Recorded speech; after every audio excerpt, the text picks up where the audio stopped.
Hi guys, welcome to the third episode of Bree's Book Reviews. Thanks so much for joining me again this week. Like I said, I always appreciate when you like, comment, and subscribe to my channel, and don't forget to turn on the bell notification.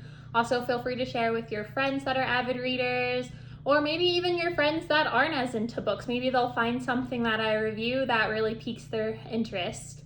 So we're just gonna hop right into it, starting with The Surgeon by Tess Garett. If you watched my last video from last week, you'll know that I did reference this series in another book called After Agatha, where it spoiled like a huge plot point of the series. But despite the spoiler, this is absolutely amazing. The books were adapted into a TV series called Rizzoli and Isles, but the books are better. Still go and watch the show, it's a great show, but the books are such page turners. At the beginning of every chapter in this book, you get a glimpse into history, like ancient sacrifices, how Vikings used to kill slaves as send-offs for important war chiefs, and all that ties in to the serial killer Psyche. There is absolutely nothing cozy about these mysteries, so if you're looking for something you can just snuggle up with, a cup of hot chocolate and some warm fuzzy socks, and then go right to bed afterwards, this is not your series. This series will keep you up at night. It'll make you double check that all your doors and windows are locked. This is not one that you want to be reading at midnight. This is one you want to be reading at noon with all the lights on and maybe your kids or your husband or your wife next to you. It's just that suspenseful. So absolutely fabulous. Highly recommend her as an author and the series in general. Just like last week, I have a favorite in the stack. This week's is Chances Are, and just like last week, I am going to circle back to it last, so please stay till the end to see my review on my favorite of this week. His Bundle of Love by Patricia Davis. What is really nice about this is part of the love-inspired published romance books, and anytime you see this love-inspired in the font with the little 3 leaves, that'll let you know that this is a 100% clean Christian romance. You're going to get scriptures, you're going to get love, you're going to get trials of faith and find deeper understanding with your own faith, all tied into just wonderfully woven romances. And Love Inspired publishes everything. They publish books like Love Inspired by the Amish. They do Love Inspired suspense books if you're looking for a thrill ride. This is part of a series that focuses on kids. This homeless mother gives birth, and it's a very traumatic birth for her, and it's about her and the man who finds her, because she's giving birth in an abandoned building, which I can't even imagine giving birth in a hospital, much less realizing that my only option is giving birth in an abandoned building. But a very nice man finds her and begins to help her. She gets all the medical help she needs. She gets all the educational help that she needs. This woman, unfortunately, was a byproduct of what we all know is a fairly broken education system in America,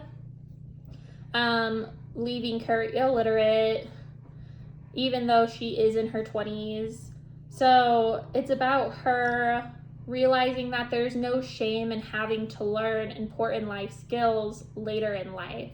If you didn't have anybody to teach you these skills like reading, changing a tire, setting up your own utilities, then it's okay, and there's no shame in learning those things as an adult.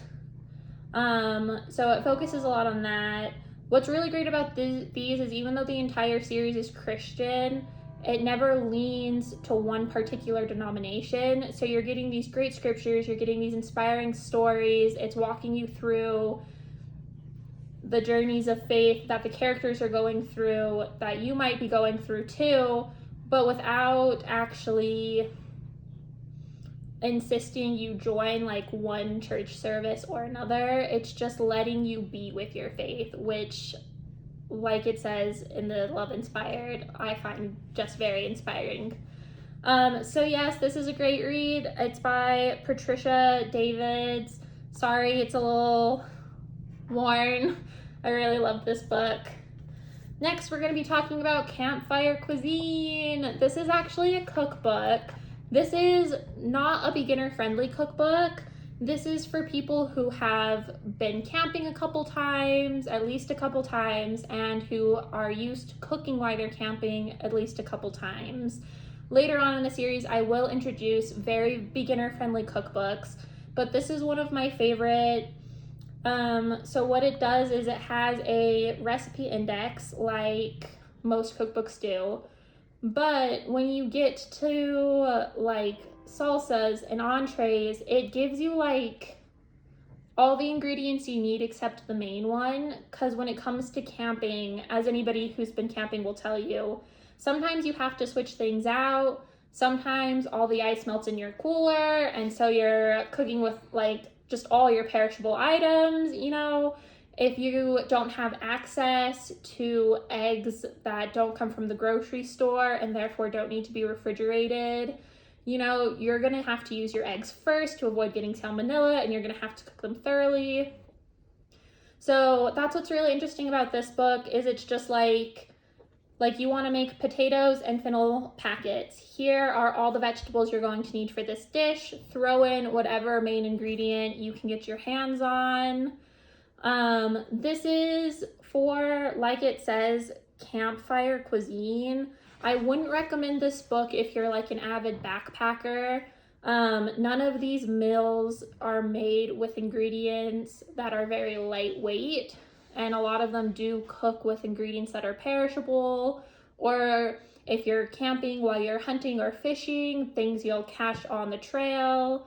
But all of that means that it's not very good for backpackers who have to carry everything on their backs and will be gone for sometimes weeks on the trail.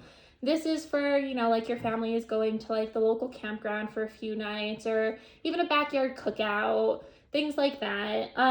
If you've never cooked over a campfire though, I would definitely try a few really simple recipes before hopping in with this book. Just so everything turns out the way you want it to. But it has all sorts of cuisine. It has chipotle aioli, lemony couscous salads, like any recipe you can think of that might be even a little bit good camping, this book has it. So absolutely great. This was written by Robin Donovan, who is themselves a very avid camper.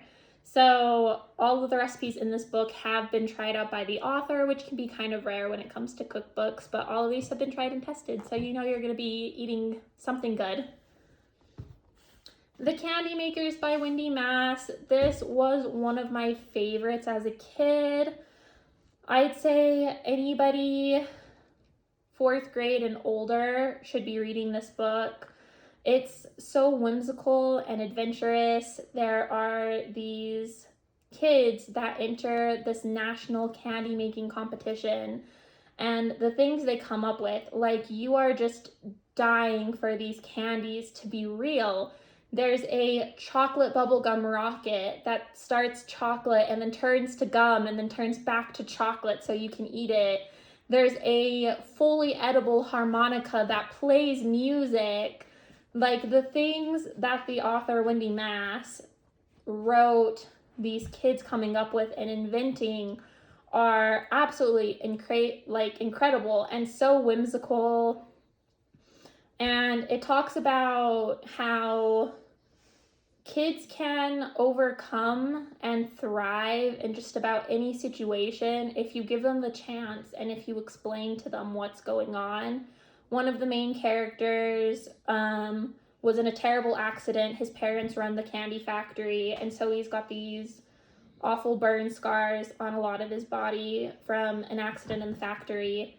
And instead of the kids being rude or disgusted or afraid of him for how he looks, instead it talks about how accepting they are of Logan once they find out the situation, how kind they are to each other. So I think this is a great book to show kids that it is okay to have friends and experiences and hobbies that are different than what other people are doing, and you can thrive in situations like that.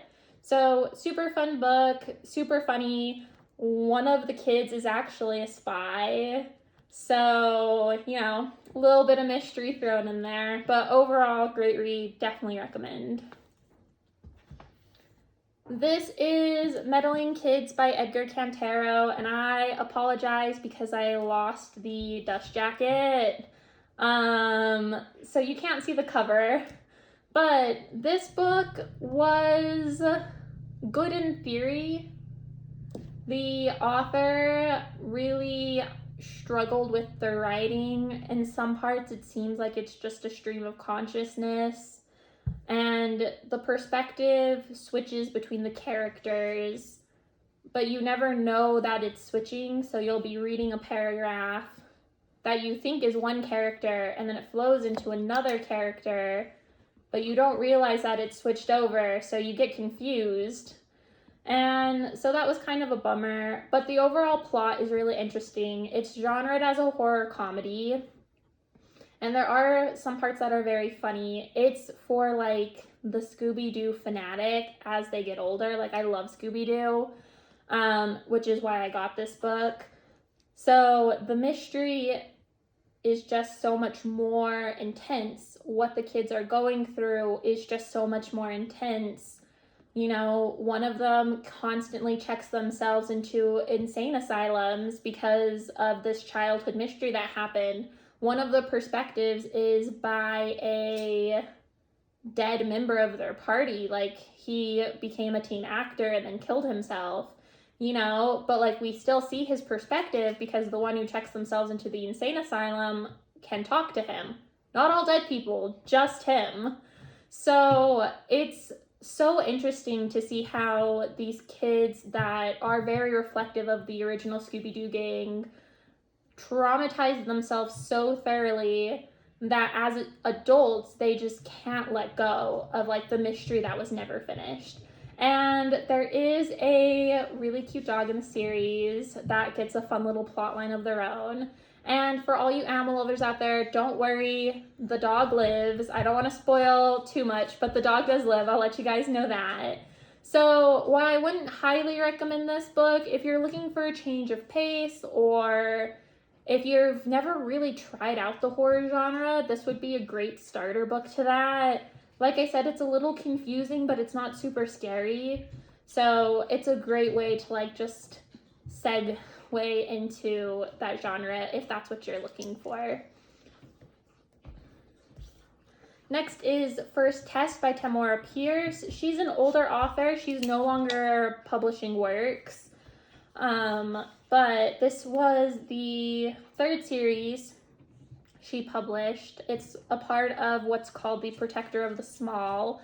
What I love about this author is she writes a lot in fours, and so her series are often titled quartets, which I think is just a lovely way to refer to a set of 4 books in a series. This does have magic in it, but I wouldn't call it a fantasy. The main character does not have magic. She doesn't use magic. She is just a 12-year-old girl trying to become a knight in this realm that traditionally hasn't allowed women to become knights. So she always, Kelladry of Mindolin is the main character's name. She always sticks to what she believes is right. She's always standing up for the little guy, the bullied, the downtrodden, and throughout the course of the series, or the quartet, she not only changes the course of her life, but of this whole group of pages. And the series will take you through all the adventures. The first test is just about her first year as a page. And then the next book is called Page, and it's about the next 3 years. And then Squire. And then the last book is titled Lady Knight, which is about her first year as an actual knight for this realm. So if you're looking for a book that feels fantastical, but isn't going to weigh you down with all the magic systems and how this works and how this magician makes this whirlpool whirl, this is an absolutely excellent choice. And I would highly recommend this series. Solo Leveling. Last week we introduced a manga. This is called a Korean manhwa. Sorry if I've mispronounced that. Solo Leveling is one of my all-time favorites. I have binge read this series so many times. Like, I have a tattoo on my ankle of a stack of books and a cat on top of the books, and one of the books has Solo Leveling on its spine. Like, that's how much I love it. The artwork is phenomenal. This is where manga and manhwas really differ, is that manhwas are always printed full color, glossy, really thick paper, because a lot of these started online with something called webtoons and web novels. So just absolutely incredible. The plot follows a world where dungeons have opened. If you've ever played D&D, similar to that. And if these adventurers don't go in and close the dungeon, then after 7 days, the world can suffer what they call a dungeon break, which is where the monsters are just unleashed onto whatever city the dungeon appeared in, which, as you can imagine, for some like heavily populated areas like New York, Tokyo, Japan, Seoul, South Korea, like, that would just be devastating to all of a sudden have this highly densely populated area just swarmed with mythical monsters. And so the adventurer is known as the weakest E-rank adventurer. He's like the lowest of the low. And then he enters a dungeon that's supposed to be an easy dungeon because he's not interested in dying. You know, he's got a mom to take care of, he's got a sister to take care of. And it turns out that this dungeon is a lot more intense than anybody originally thought. So it follows him not only dying, but undying, and all of a sudden he has this ability to grow as an adventurer, which nobody else on the planet possesses. Nobody else can grow their powers like he can. So absolutely fabulous read. Would recommend. It's by Doobie, but like manhwas will often say like original story by whatever author. This is by Chugong. What that means is that this manhwa is actually adapted from a full-on Korean novel. So if you prefer your books without pictures, you can get the translated novel at any Barnes & Noble, or you can get the full color one at Barnes & Noble. So really whichever one you prefer, but the story is great and I would recommend reading it. Somebody's Got to Do It by Adrienne Martini. This is a memoir, so not quite an autobiography, but very similar. At first, when you start reading this book, the author comes off crazy, like crazy political, like the people you see on the news. But the more you read, the more you realize that she is pretty much just your average voter, you know? Like, she's got her own political opinions, and she really wants to make a change in her community, and that leads to her running for a local office because, as the title says, somebody has to do it, you know? She wants changes made, and she realizes that the only way she's going to get those changes is by running for local and county offices herself. So it's absolutely wonderful. She's got another book which is literally just about knitting the hardest sweater pattern to knit in the world. So that just gives you like a little insight as to like her psyche. You know, like she's funny, she's interesting. She really is just like your average voter. She's married with kids, so it talks about her balancing her family with her full-time job at a university and office running. So super cool. You pick up a lot of facts. She lives in a county in New York where the coroner is an elected position. So if there are any suspicious deaths, this county sends them off to a medical examiner. But the coroner is elected, and it's often like a funeral home person, like someone who owns a funeral home. And she talks about how the only reason a lot of them run is to like drum up business. Like they go, oh, your grandfather died, here's my business card. So, which like I didn't even realize that was something people voted on, but apparently it is in some counties in New York. So super good read. I'm not usually one for memoirs because they do tend to read a lot like autobiographies, but this one was really great.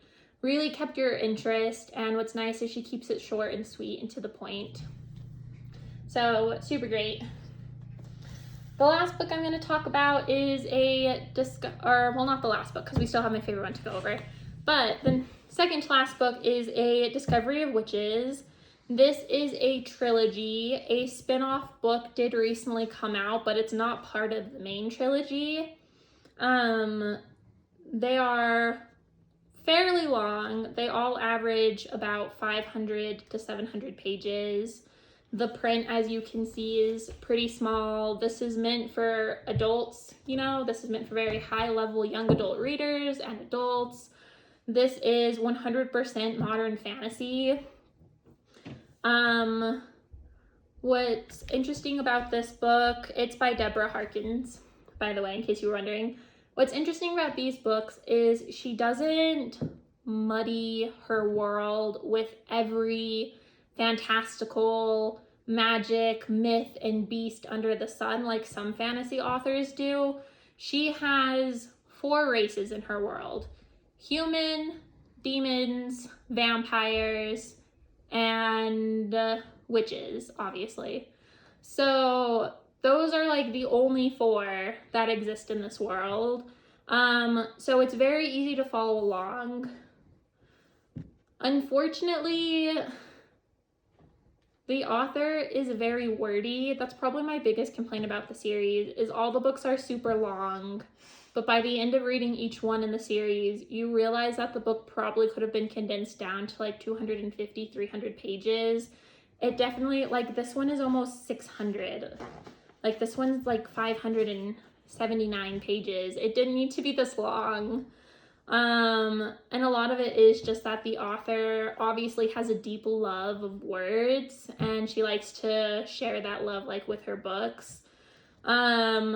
So that's pretty cool because you definitely get to expand your vocabulary when you read these books. Unfortunately, sometimes the plot goes on with so much filler information that by the time you get to the end of like a chapter or a plot point or even the end of the book, there are parts of it that you feel like you have to go back and reread because you just missed all of it the first time. But still a very good one. I'm sure many of you have seen, this is also a TV series on Amazon Prime right now. The whole series has been turned into a TV series, so you can binge the books, you can binge the TV show. Both are completely finished. You won't be left on a cliffhanger. So like I said, if you're looking for a fantasy romance that is mostly fantasy and very little romance, and you are a little bit sick of like young adult fantasy books, this I would recommend. Like I said, it's very much written for an adult audience. It's meant for readers who can focus on a book this long.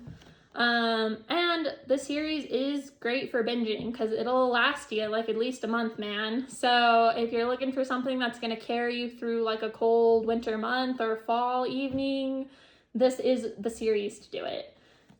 And now we're just circling back to the last book of today, Chances Are by Tracy Hunter Abramson. This is probably my favorite book written by this author. She is an LDS author, so if you are interested in purchasing this book, you live outside of this western states like Utah, Arizona, Texas, chances are you will have to order it online through Amazon. She does really great Kindle deals though. Like, I've ordered many of her books on Kindle for like $3 because she does run really great deals. This book is about a young woman, Maya, who migrated to America from India with her grandmother because her father, when she was 13, wanted to marry her off to a 40-year-old businessman and merge the businesses through marriage. She didn't want that. The grandmother didn't want that for her, so they fled to the United States. Unfortunately, her grandmother dies, and when she's in college, she finds out she has cancer. And that leads her and her best friend, Carrie, on kind of this wild journey where Carrie, the best friend, tricks her brother Ben into letting Maya use his empty apartment because he's in California for training since he's a professional baseball player. So he comes back early from California, and there is this random woman in his apartment, which I think would freak anybody out. But both Ben and Maya handle the situation with grace and dignity, and they end up getting married, and it's just so cute. Like, it's a heartwarming romance. You know, she's such a talented writer that parts of it will make you cry just from all the hardships that Maya's had to go through in her life. But you do get a happily ever after, and there is a second book that focuses on Carrie, the best friend, because you will fall in love with the characters in this book. Like, you can't read this book and be like, they're fine. So, and what's nice about this book is you also get two differing perspectives. So you get viewpoints from Maya, and then when Ben is introduced later in the book, you start getting written viewpoints from his perspective, what he's going through, what he's thinking of, his thoughts and feelings, which I do love a good point of view transition, especially in romances like this, where I am often just dying to know what both individuals are thinking. You know, are they both in love? Is one of them playing a trick? What is going on? So this is absolutely fabulous. Like I said, unfortunately, if you don't live in like the western states, you probably will have to order it online through Amazon. But they are usually pretty decently priced, and you know, if you're like me and you hold on to books forever, it's always worth it to get another one for your shelves. So that's it for this week. Thanks so much for sticking with me to the end. Please like, comment, and subscribe to the channel, especially comment down below if you've got any book recommendations for me, anything you think I should be reading or reviewing on this channel, any comments you have for me about what you'd like to see this channel do and where it goes, and definitely share this video with the people in your life who you think would love it. Thanks, bye.